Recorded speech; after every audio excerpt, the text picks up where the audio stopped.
Confusion in the PDP today. Security blockade bars BOT members from accessing party headquarters. But in the end, earlier this evening, leaders have now resolved to allow Samuel Anyanwu act as National Secretary.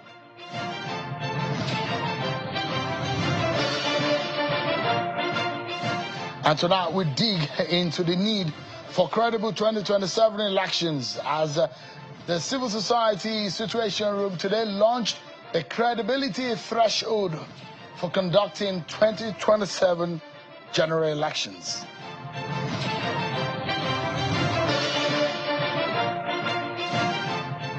Hello everyone, welcome to the program. This is Politics Today, live on Channels Television.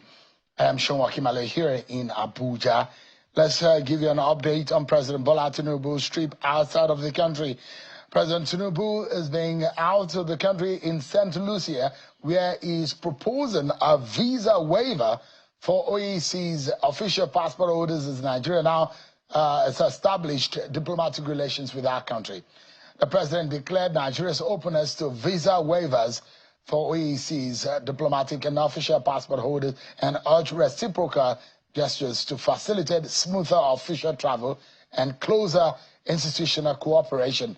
President Bola Tinubu formally announced the establishment of diplomatic relations with St. Lucia, describing it as a symbolic bridge that will provide a gateway in fostering closer ties between the two countries. President Tinubu said that this while addressing a special joint session of the Senate and House of Assembly of St. Lucia at the William Jefferson Clinton Ballroom, Sanders Green, in St. Lucia.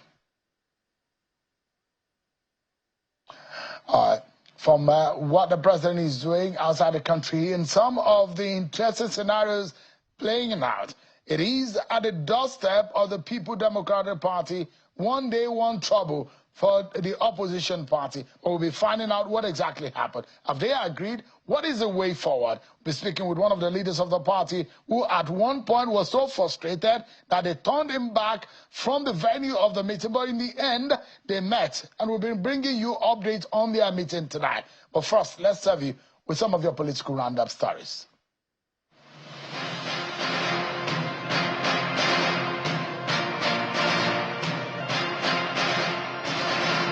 The acting national chairman of the All Progressives Congress, APC, Mr. Alibuka Dalori, assumed duty and has assured party members of his dedication to carrying out his new role with transparency, inclusiveness, and unity of purpose. Addressing members of the National Working Committee of the party in Abuja shortly after assuming office, Dalori said he was grateful for the continued support and loyalty of the party as he was prepared to work with members as partners in the collective task of safeguarding the party's unity, discipline, and direction. The party has fixed July the 24th, 2025, for its National Executive Council NEC meeting to nominate a new substantive national chairman. Suspended lawmaker representing Kogi Central, Senator Natasha Akpoti-Uduaghan, has been arraigned before Justice Mohammed Umar of Federal High Court Abuja on cybercrime charges. Senator Akpoti-Uduaghan was arraigned on a 6-count charge filed by the Director of Public Prosecution of the Federation, Mr. Mohammed Abubakar. She pleaded not guilty and was granted bail on self-recognition. The House of Representatives Ad Hoc Committee on Rivers State has issued a 48-hour ultimatum to the sole administrator of the state, Vice Admiral Ibok Etei Bas retired, to submit a breakdown of major items in the 2025 1.48 trillion naira appropriation bill. The chairman of the committee, Honorable Julius Ihovere, issued the ultimatum, stating that the committee had gone through the budget as presented by the sole administrator and had raised several issues. The chairman also questioned the allocation of 24 billion naira for CCTV cameras to be installed in the State House, demanding for the breakdown, and 30 billion naira for the purchase of gunboats, and 23 billion naira earmarked for contingency reserves. The Minister of the Federal Capital Territory, Mr. Nyesom Wike, is accusing the University of Abuja of grabbing 11,000 hectares of land in the Gishiri area of the nation's capital. However, Mr. Wike said he reversed the university's action and ordered that only 4,000 hectares be allocated to the institution. He disclosed this during the commissioning of newly constructed access roads in Giri district of Abuja. Governor Abdulrazak of Kwara State is suing a member of the House of Representatives, Mr. Moshood Mustafa, and his brother, Mr. Bolakale Mustafa, over alleged disturbance of public peace, false declaration, and incitement against the governor. The two men were arraigned before Justice Mohammed Abdul Ghaffar at the State High Court in Ilorin, the state capital. However, both men pleaded not guilty to the 5-count charge. Nevertheless, they were granted bail in the sum of 5 million naira, while the case was adjourned to July the 18th, 2025, for commencement of trial. Residents of Lafiaji in the Edu local government area of Kwara State today took to the streets in protest against what they described as the worsening insecurity in their communities. They lamented that they had been faced with repeated cases of kidnapping and killings. The protesters, predominantly youth from the area, voiced frustration over what they termed government's inaction in the face of the continued violence.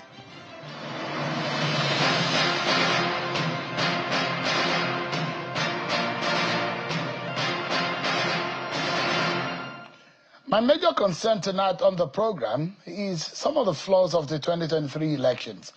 If we do an election that some people will say look like the 2007 election, and we think that we do not need to improve on it, yes, there are those who think INEC as an institution has improved, but as our election improved, because the irony of it is that, yes, an institution might be looking new and fresh, but yet its product or its productivity is looking flawed. 2027 election is probably one of the most talked about elections in the history of this country. 2 years before that election, people are already talking about it. Now, I'm concerned about what it means for our future as a people. If we get it wrong in 2027, the danger in that elections for us. And so some people came together and launched what they call the credibility threshold document. The minimum, irreducible minimum standard for an election to happen. They've been doing this since 2019.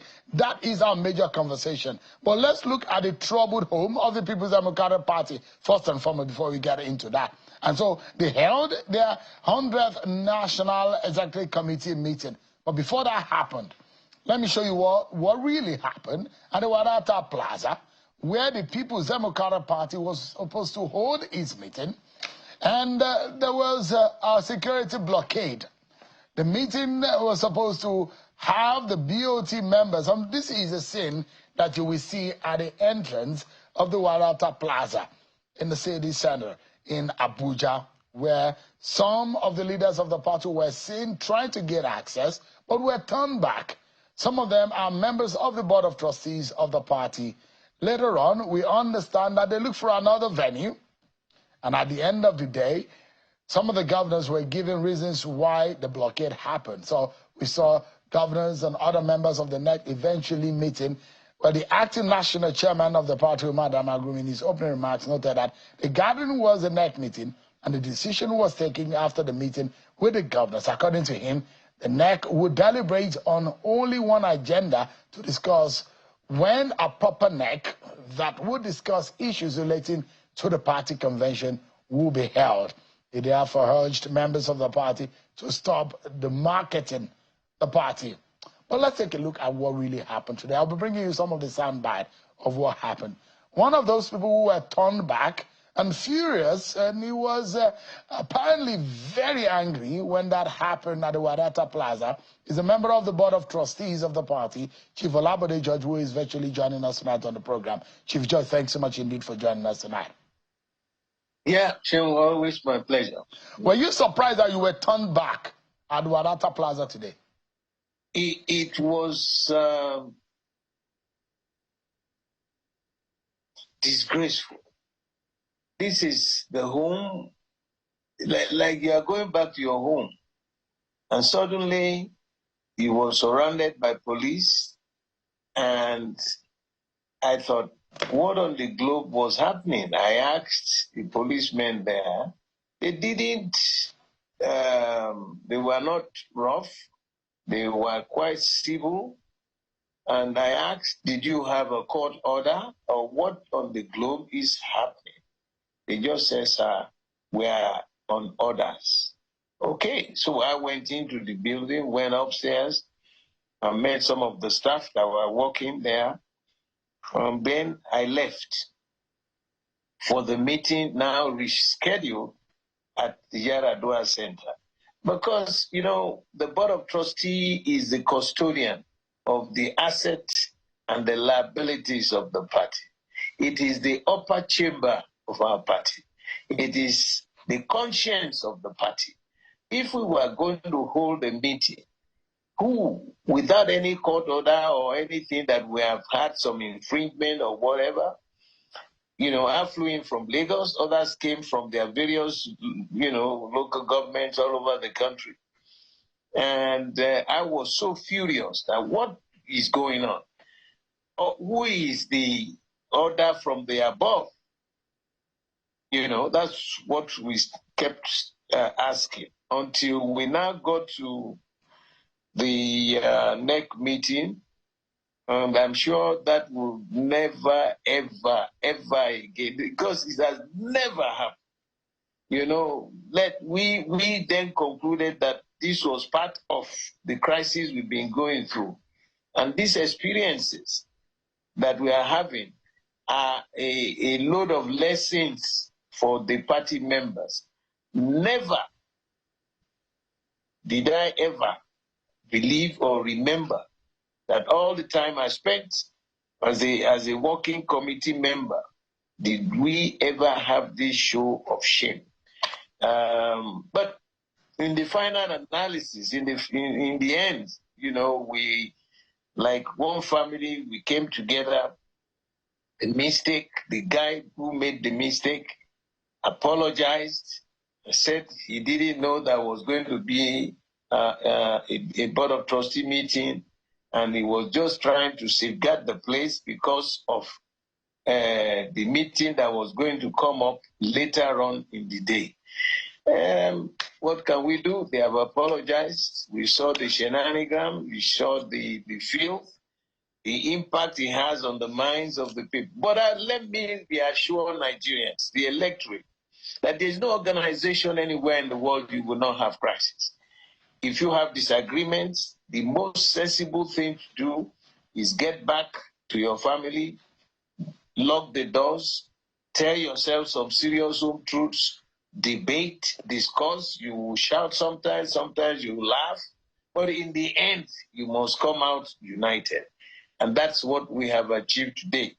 And that is a measure of the competence of the members of the party.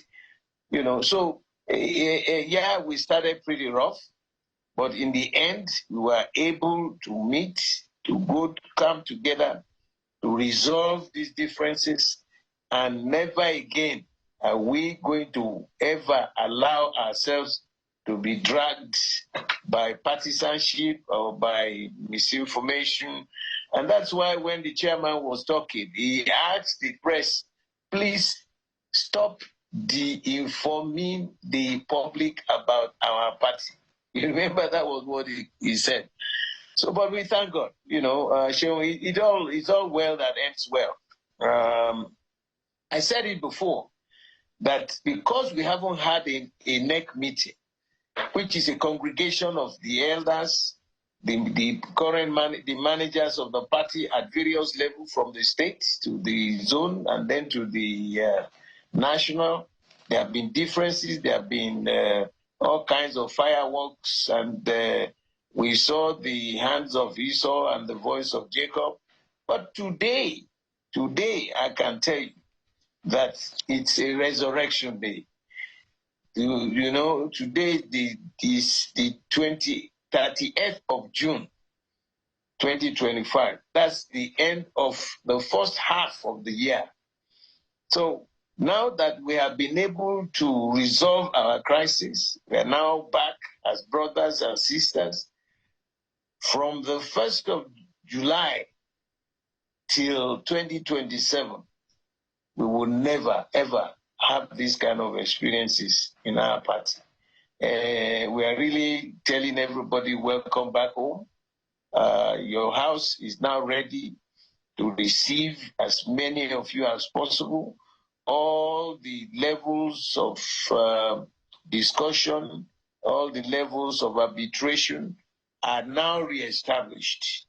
And those who have been so viciously angry are now told to All right. Kadan Chief Kadan, George, like they say yeah. in Hausa land, Yeah.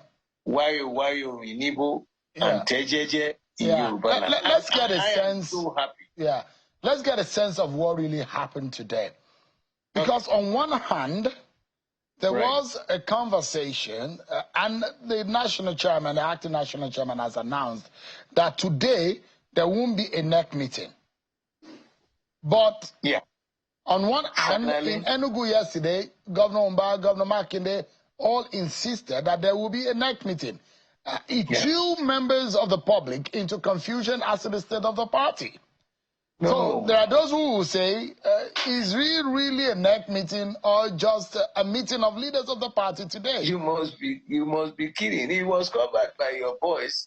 A NEC meeting is a congregation. That is, first of all, the next powerful organ to the convention.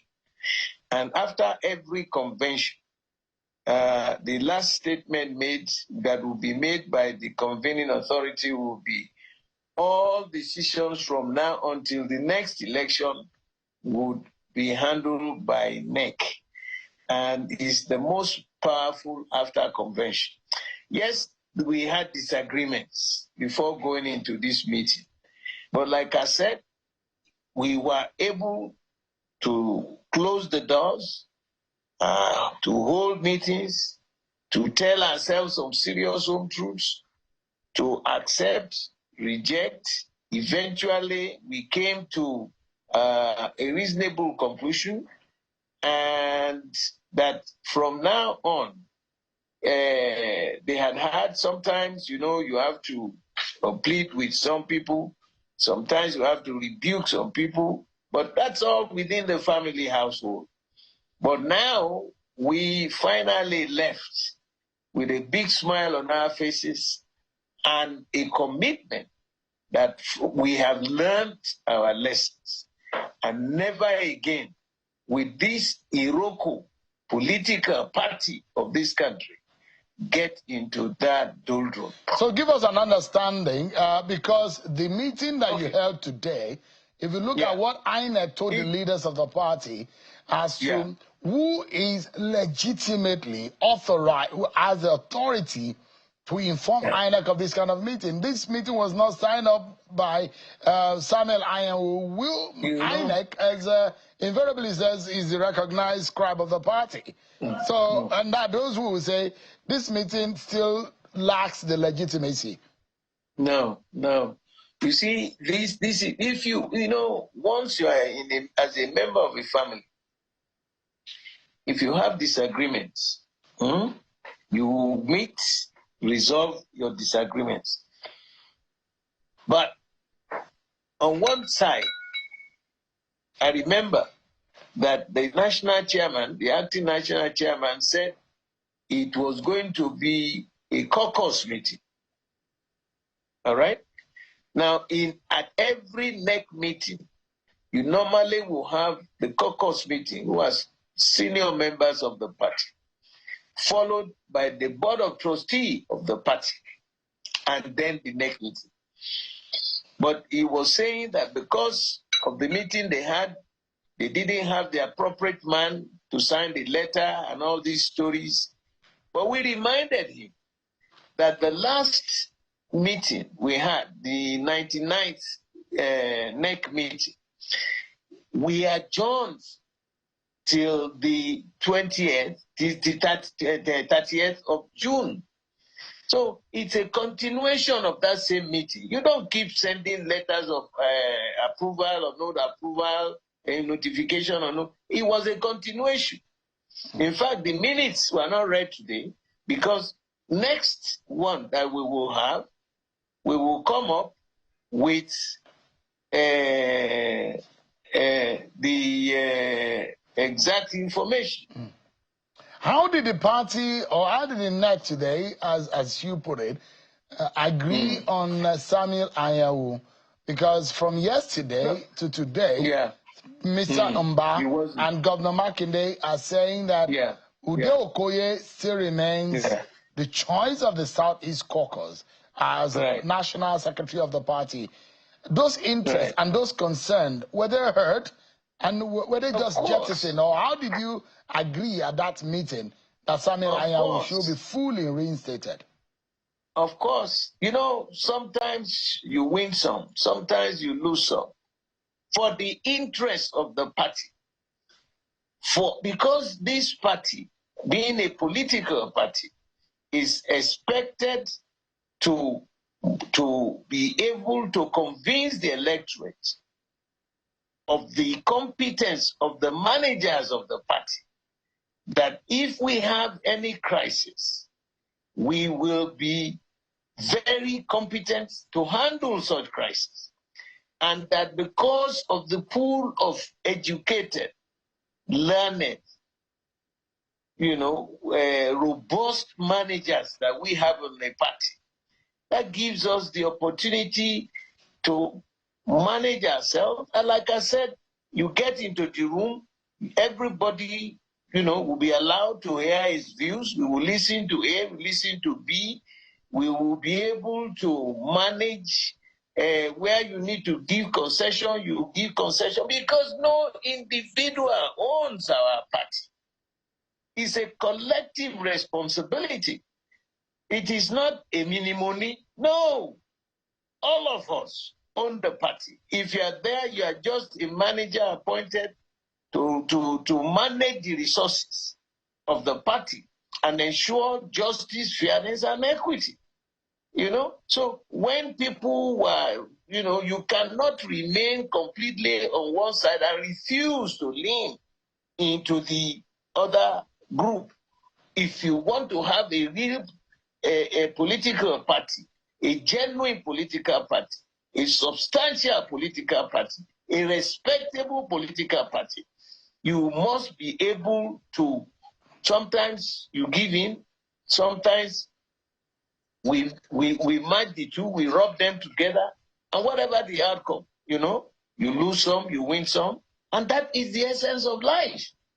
It's not a matter of you perpetually that you own it.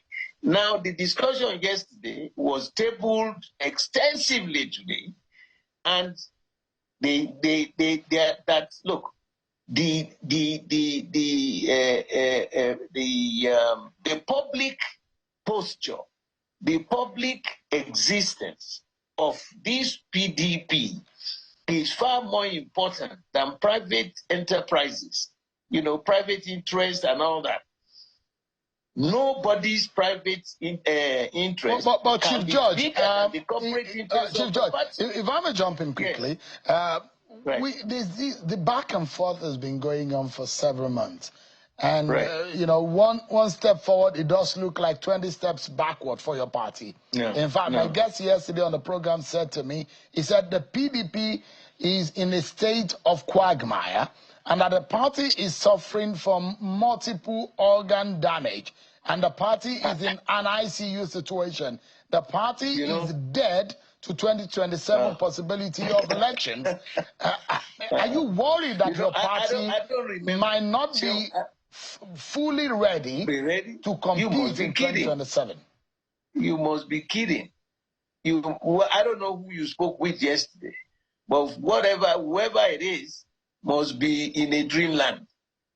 Look, I was part of the first elected member of the managers of this party. The founding fathers handed over to us the procedure, the leanings, the do's and don'ts of the party. And as years go by, some people who came later as managers started manipulating, and we kept warning, you cannot personalize the party. It is not your property. No individual owns this party. If, like he was telling you yesterday, that must be something at the back of his head, let him go and join the APC. Those who don't believe in us, go and join and see the methodology of management in APC. But Chief George, your optimism here, like a loyal member of the party, Right. Chief Judge, from 2015, Right. you got a bloody nose. And your party No. has not been able to heal itself from that bloody No. nose.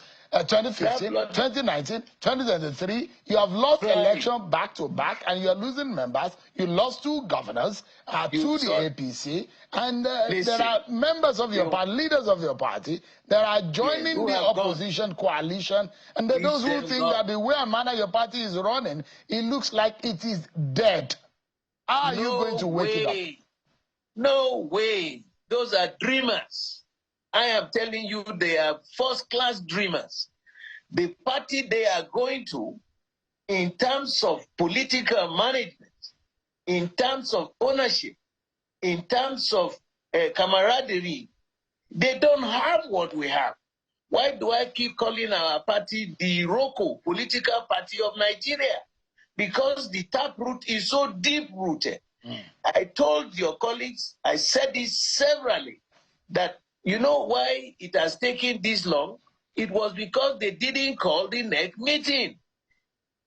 Once the NEC meeting has been called, we were able to resolve our crisis today. And but Chief Judge, you do not see any problem with the ambition. Because there are those who believe that ambition is what is killing your party. No. Personal ambition, selfish objectives is the one killing your party. And it does look like from 1998, you still think, Chief Judge, that you're still in the era of PDP of 1998 that won election in 99, in 2003, 2007, and 2011. Things are changing. Right. And the dynamics and the paradigm in your party looks unfavorable right now. You know, Cheung, I am a full throttle member, a leader, an elder of this party. You know, no matter how many clothing a young man has, you will never have as many rags as an old man. This is where we come in to say enough is enough.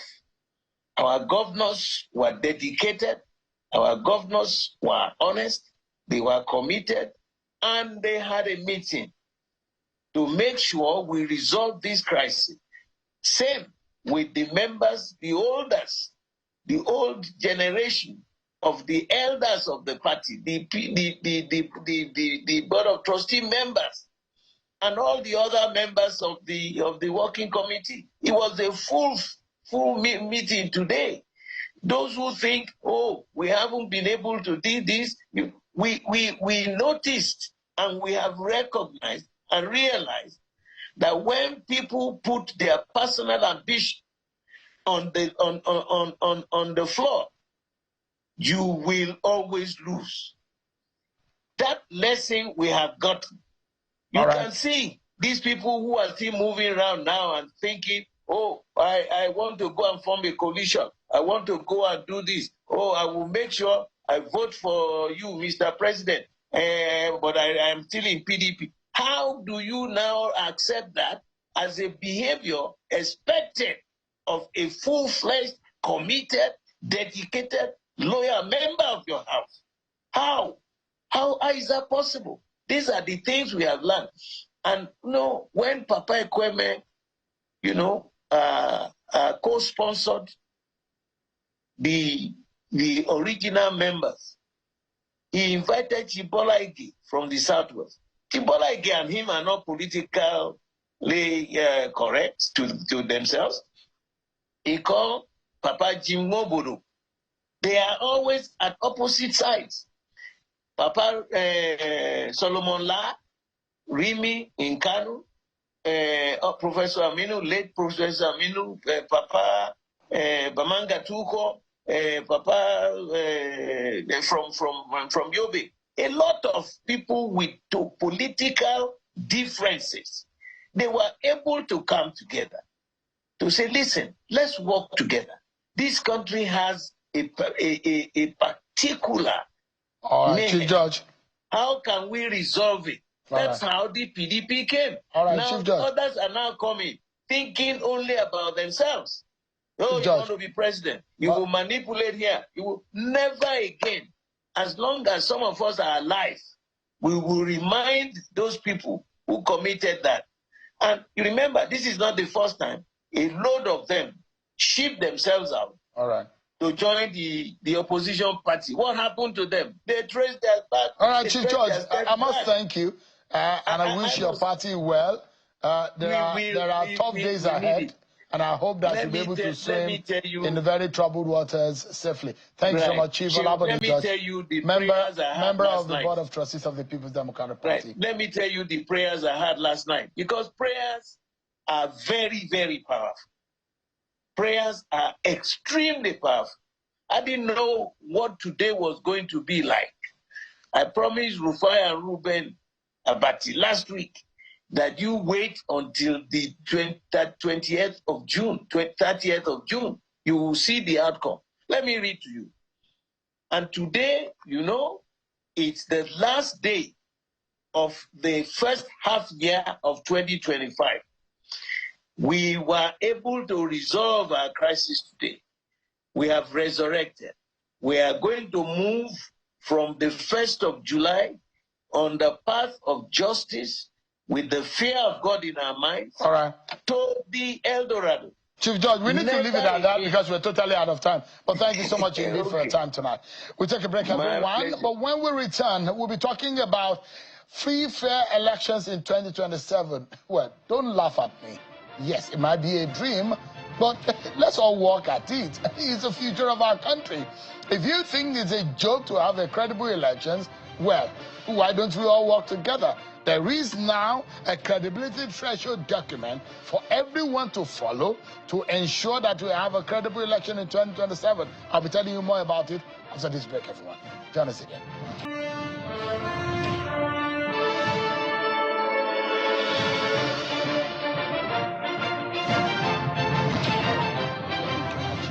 A credible 2027 elections. Earlier today, I was also privileged to attend the meeting and the launch of the credibility threshold is launched by the Nigeria Civil Society Situation Room. At that meeting and at the launch, the civil society organization came together and reporting on what has happened in the past election and looking forward to how we can have our credible elections come 2027. This is not the first time that the Nigeria Civil Society Situation Room is launching a credibility threshold report for an election. They did it in 2019, in 2023, and this time around again in 2027. The minister former minister and the Senate chair on electoral reforms was at the meeting. IPAC chairman and conveners of the Situation Room were also present at that launch. But let me allow you to listen to just a few of what was said at the launch. We have the public hearing that is coming up now. If it is position of the Senate, what we are doing is to ensure that the next electoral amendment is signed by Mr. President. What I cannot guarantee, because I belong to the National Assembly, that's the assurance by my Senate President, but I'm no longer in the executive. I don't have the authority, but ours is to persuade Mr. President, and I've seen the determination from Mr. President. Things that we need to look at is, yes, you can have all the machines, you can have all the systems well thought of. What about the quality of the humans that are manning the machines? And also the commitment, the issues of patriotism. Fund is one thing that affects what happens in the political party, because how do parties derive their funding? So because the political parties are left at the mercy of individuals who have a bigger pocket, they end up determining what happened in the party. So the parties are handicapped when it comes to punishing erring members. You can see what is happening in all the parties today, from one problem to another, because the parties are not independent financially. To monitor and issue compliance performance reports as follows. 1. Quarterly public scores cards beginning to Q4 2025 will rate compliance by INEC, the Presidency, the National Assembly, security agencies, political parties, and the judiciary. So this is something we will be doing on quarterly basis, scoring each of these key stakeholders to the election. Right, indeed. They released this report, which I'm going to be telling you more about it, but let me bring in one person who has led the agitation and advocacy for a credible election, a co-convener of the Civil Society Situation Room, our constitutional lawyer, Mr. Clement Uwankwo, is live for us here in Abuja today. It's a pleasure having you join us on the program tonight. Thank you, Seun. Indeed, I was able to read, and I wish that we could put the barcode on television now so that our viewers can take a picture of the barcode and be able to download the soft copy of the credibility threshold. Basically, can you summarize for us in 2 paragraphs what this is? Well, this would be available on the Situation Room website, certainly, and I'm sure that people would be able to go there and download it. But essentially what we're doing and what the Situation Room has done with this document is to produce thresholds, as we did in 2019 and 2023, thresholds, credibility thresholds that elections must meet to be credible. Irreducible minimum standards. It would be the irreducible minimum standards. And it's not, the standards are not set in the sky. They are set in a way that says, these are the things that you need to do. And it assigns everybody a responsibility, including all civil society. But most importantly, the election management body, INEC, the security agencies, the National Assembly, the political parties themselves as well. So really, it's to say, these are the standards that are universal. And if our elections are to be acceptable to Nigerians, but also internationally, and if a government that emerges from that election is to be legitimate and credible, elections must satisfy the following criteria. And we listed 10 criteria that would need to be met. Before we, in fact, get into that, and from what I read in the report, it shows that you have promised Nigerians that you are going to monitor. It's going to be the indices upon which you are going to rate and judge the 2027 election, because you've set a standard and you have allotted roles and responsibilities to everyone: citizens, the government, the National Assembly, the election management body, and everyone basically who is supposed to be part of the election, even security agencies. Now, I would like for us to analyze and look at 2023 elections, because you set a threshold for the 2023 election. Did that election meet up with that threshold that you set or not? The first threshold we set, like you rightly identified, was done in 2019 when I was the convener. And today the current convener, YZ Yao, was also reading for 2027. But we did set a threshold for 2019 for the 2019 general elections. And don't ask me why this is coming 2 years before 2027. It's really because the politicians have started the run far too early. So we think it's important to do this right now, just so that everybody is aware of what expectations are. But we thought that 2023 was a huge missed opportunity to bring Nigeria into credibility of democracy development. So the 2023 election failed the threshold, the standards. In 2019, we set 8 criteria. In 2019, we set 13 criteria. And the elections failed more than 8 of this. In 2023. In 2023. And the criteria, like I said, is not a lot. One is, of course, that you have to have the elections properly managed. You have to have reduced levels of violence. You have to have your logistical arrangements in place. You have to have credible resource management system. You have to have your technology up and running. You have to have engagement with civil society, with the public, with voters. You have to have inclusivity such that persons who are disadvantaged can be able to come out and vote publicly. You have to have good communications. Virtually all of this failed in 2023. In 2023. And you are describing to me, for some of us who were around enough to cover those kind of elections, you're describing an election that looked like 2007. And that perhaps is in the Fourth Republic. There are those who will say that, in fact, is the worst election in our Fourth Republic, to the point that the president elected through that elections came out and said, the election that brought me into office is flawed. In 2007, it was not a complete election. And I remember very well because I was observing the election in 2007. And I've observed the elections in this country for decades. In 2007, and I have to say this all over again, there were only 12 states that had sent in their results. And the results for the entire country was announced.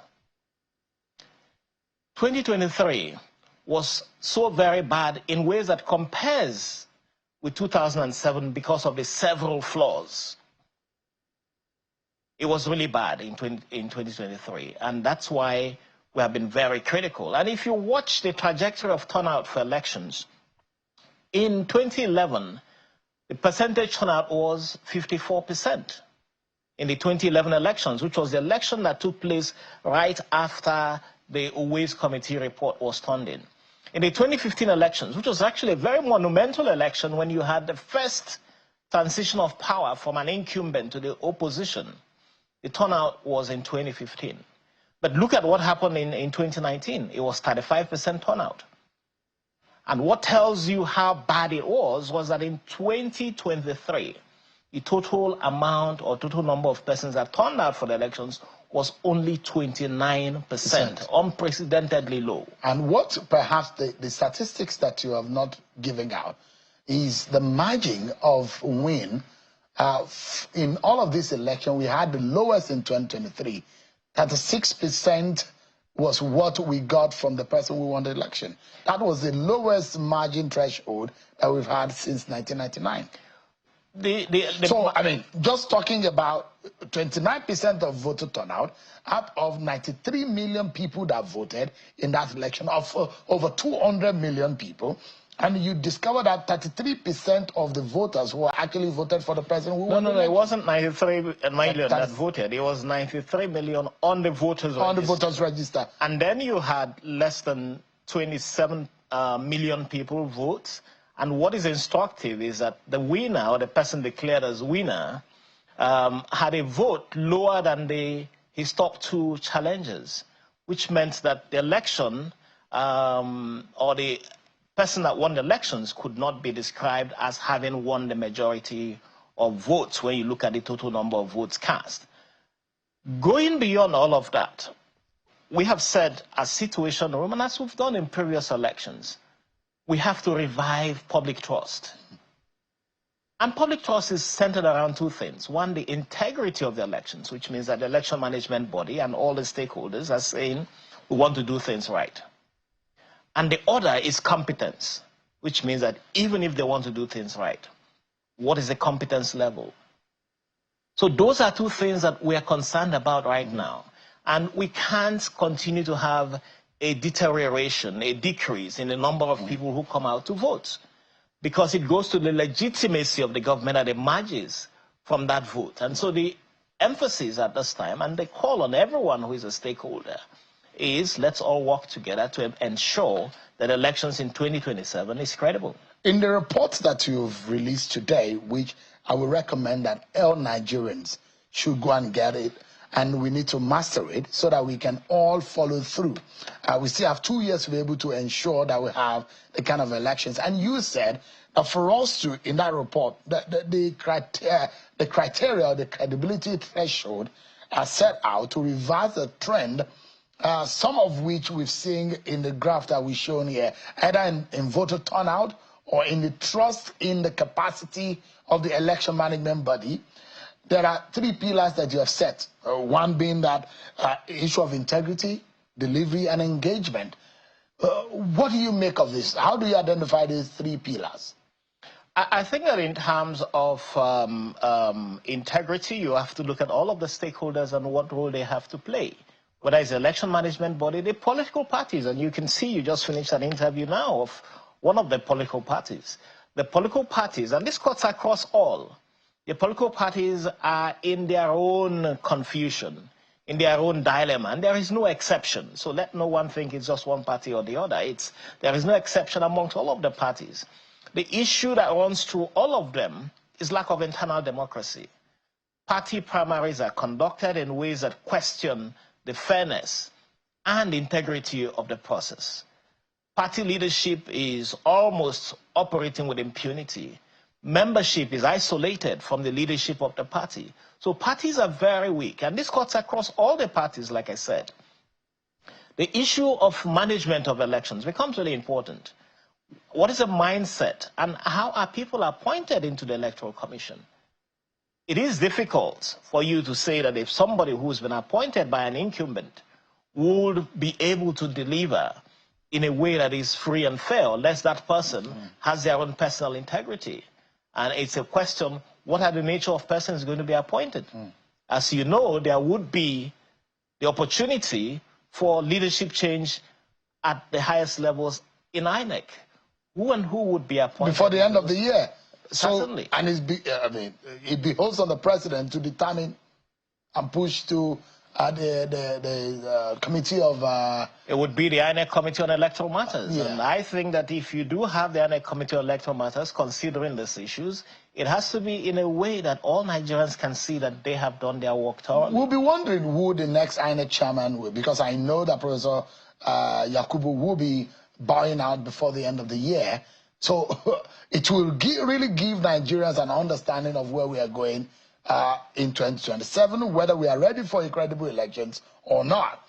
But you heard, and I will want a lot of Nigerians to keep playing and reminding the National Assembly the commitment made today by Senator Simon Lalong, who is the Senate Chair on Electoral Matters in the Senate, who said that there will be a new law he said it. And I love a lot of people to keep posting it, to keep reminding the authorities and the establishment that there is a commitment that we will have a revived body of laws ahead of the 2027 election. But if there are three major areas for us to fix and review in our laws to help us achieve the dream of a 2027 credible elections, what would those be? I had the privilege of being in the retreat of the Committee on Electoral Matters over the weekend, and I could see the debate and discussions amongst the members of the committee. It didn't seem to me that there was any partisanship in the conversations that we're having. I saw genuinely members of the committee discussing how to put in place a very good electoral law for the country. And a lot of the issues that are in conversation include some of the issues that election observers have raised over the time. One is, of course, to ensure that you do have technology properly instituted within the Electoral Act, that there is the accountability of election offenders, people who offend the elections. Know that there is the deterrence and there is punishment. There is punishment. For anybody who is planning to rig. Because what politicians do best these days, Mr. Owanko, is the fact that they have mastered the art of subverting the law. Yes, we create a body of law to achieve a good election, but politicians will go and learn the best ways to subvert it. I think it's enforcement, and I could see in the committee discussions a resolve to ensure that this is enforced. There are the conversations around the court process. Don't forget that part of the challenge of our election system, and PLAC did release a report quite recently that talked about ballots to the courts, a situation where the courts become very, very critical to determining how election results manifest. Is a major challenge for our elections. So it's a question how the courts are able to ensure that they remain faithful to their oath of office. Judges ensure that that is the case, and that election dispute resolution and the courts are seen as free and fair. Are you hopeful about a possible credible elections? Because I could hear some people at home who are making jest of me when I said we want to ensure credible election in 2027. I think that if we don't work towards it, then we would get what we... So we must work hard. We have to work towards it. And for me, I think it's not a question of giving up. Because if I say to you that I'm hopeful but do nothing, then nothing happens. If I say to you I've lost hope, then we don't do anything. I have seen the worst in terms of governance in this country. I have seen dictatorship. I have seen the brutality of non or unconstitutional rule.